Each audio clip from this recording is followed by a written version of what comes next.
Assalamualaikum warahmatullahi wabarakatuh. Jumpa lagi dengan kami dari lereng Gunung Agung, Gunung Slamet. Ya, ini kita bersama dengan Gus Mar dari KPN Nusantara.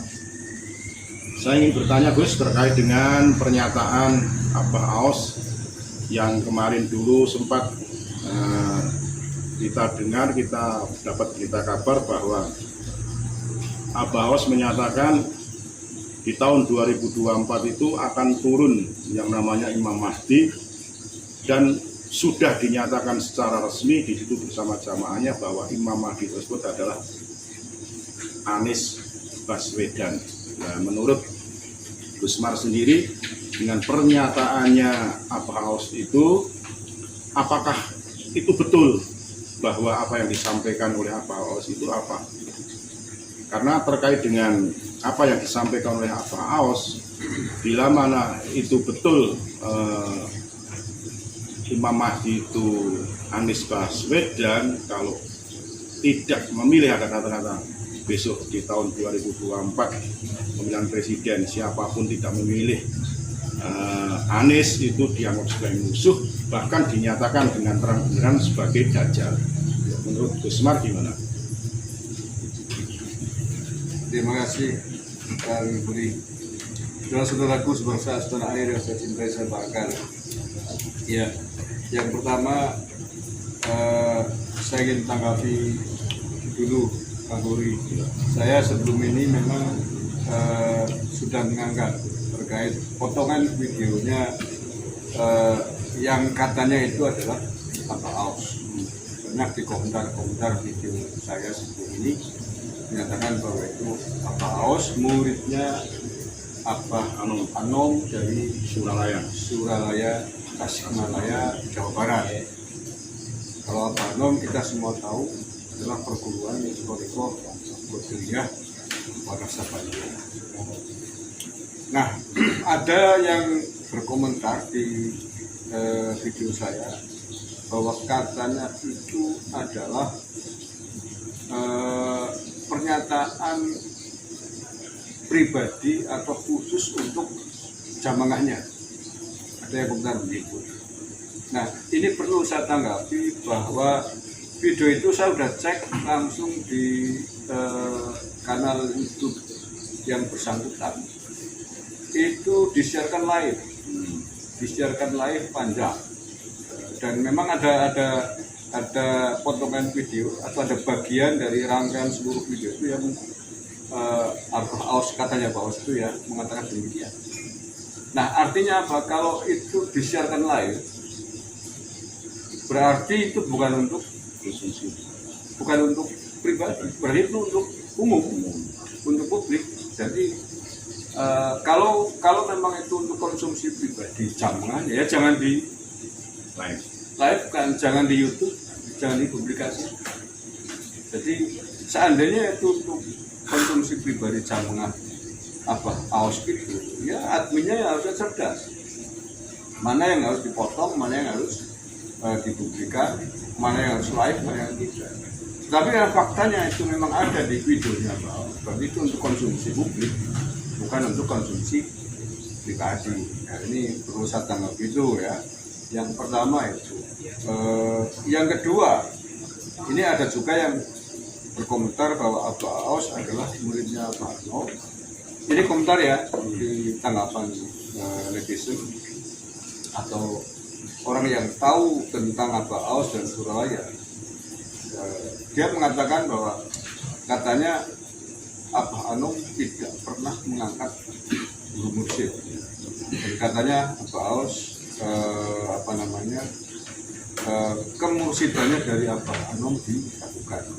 Nah, terkait hal ini saya tidak akan mau masuk di situ ya. Itu saya kira urusan internal Qadiriyah Wanasabandiyah TKN di Suralaya. Saya tidak akan masuk di situ, ngobrol saja terkait dengan hal tersebut. Hanya banyak yang ngomong begitu di komentar-komentar yang menurut saya sebelum ini. Kemudian yang berikutnya terkait dengan statement Anies Baswedan dideklarasikan sebagai Imam Mahdi dan yang melawannya adalah Dajjal, menurut saya ini sangat-sangat berlebihan dan tidak seharusnya. Karena ini politik praktis. Siapapun boleh mendukung Anies Baswedan, mendukung Ganjar Pranowo, mendukung Prabowo atau siapapun besok yang resmi dicalonkan menjadi capres.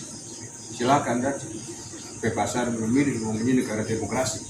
Tetapi jangan kemudian memperalat agama, menggunakan agama, jargon-jargon dari agama untuk mendukung atau melawan kepentingan politiknya.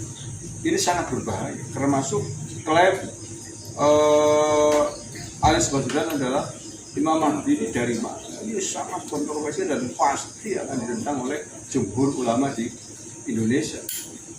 Hanya untuk kepentingan mendukung pimpinan capres calon presiden, kemudian sampai berani-beraninya mengatakan Anies Imam Mahdi. Ini sangat berbahaya dan saya kira ini tidak bisa dibiarkan.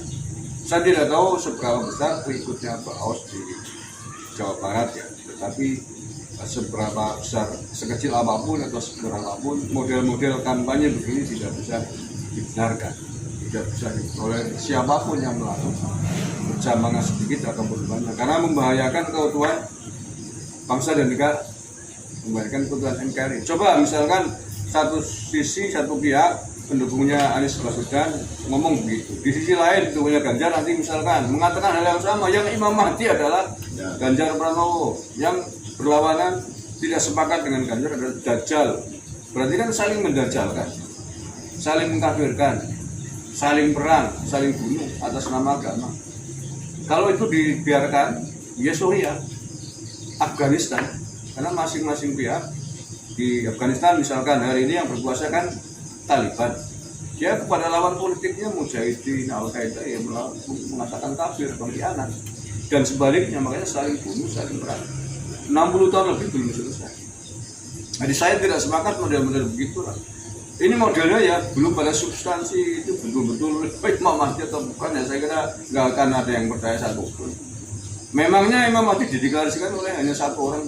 Tidak, ada kisah proses, dan itu kita tidak perlu berpikir jauh. Pada saatnya memang sudah saatnya ya pasti ada kekuatan yang kemudian menobatkan Imam Mahdi muncul. Itu Mas Nuri. Terima kasih. Kita simpulkan bahwa apa yang disampaikan oleh Pak Aos itu sebetulnya GG Mongso, Disi Kerso, karena apa? Sebetulnya Imam Mahdi sendiri sudah jelas lah apa yang dikatakan oleh Kanjeng Nabi, bahwa nanti yang muncul Imam Mahdi itu adalah turunnya adalah nuriyahnya Kanjeng Nabi. Terkait dengan itu, makanya kita sedikit banyak mengambil hikmah dari perbincangan pada malam hari ini, bahwasanya politik jangan sampai dicampur aduk dengan agama. Politisasi agama tidak boleh, nanti akan membenturkan masyarakat Indonesia di antara calon yang satu dan calon yang lainnya.